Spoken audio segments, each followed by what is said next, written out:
Good morning everyone.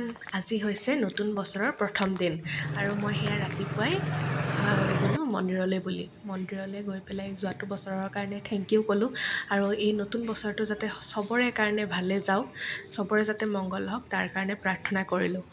ওচৰতে শিৱ মন্দিৰ এভাগ আছে, তালৈকে গৈ পেলাই বাবাৰ আশীষ ল'লোঁ যাতে নতুন বছৰটো ভালে ভালে যায় আৰু সেয়া। তাৰ পাছতে এই ভাগ হৈছে সেয়া মন্দিৰ ভাগ, মানে শান্তি পৰিৱেশত আছে, ভাল লাগে। তাৰপাছতে একো খাই অহা নাছিলোঁ যিহেতু, সেইটো কাৰণে মই এতিয়া একদম খোজ লৈছোঁ, ভোক লাগিছে চাহ খাবলৈ বুলি। সেয়া একদম গাখীৰ চাহ একাপ খাই ল'লোঁ। তাৰপাছতে অফিচ আহিলোঁ, আহি পেলাই আৰু দুপৰীয়া সেয়া ওচৰতে বগৰী গছ এজোপা আছিলে, তাৰ পৰা বোলো বগৰী কেইটামানকে ছিঙি আনোঁ। বেছিকৈ পকা নাই যদিও তাকে নিমখ লগাই খাবলৈ বৰ ধুনীয়া হৈছে, একদম জিভাৰ পানী পৰি যায়।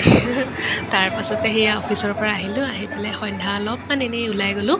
সেই যে লাইটবোৰ লগাই থৈছে, খ্ৰীষ্টমাছৰ পৰাই লগাইছে, সেয়া বৰ ধুনীয়া লাগে।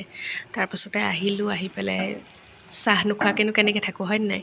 সেইটো কাৰণে লাল চাহকে বাকি ল'লোঁ।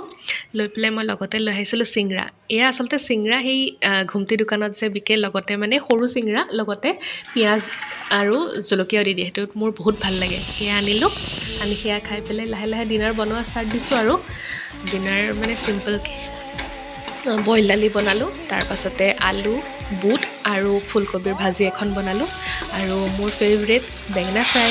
এইটো নহ'লে কেনেকৈ হ'ব ন ঠাণ্ডা দিনত। সেয়া বনাই ল'লোঁ, বনাই লৈ পেলাই আৰু ধুনীয়াকৈ খালোঁ। বেছি সময় নালাগিলে বাৰু বনাওঁতে, যিহেতু দালিখন বইলেই কৰি ল'লোঁ। আজি বইল দালিয়ে খাবলৈ মন গ'ল, কিয়নো জানো তেল দি খাবলৈ মন নগ'ল। আজিলৈ আহিছোঁ, বাই।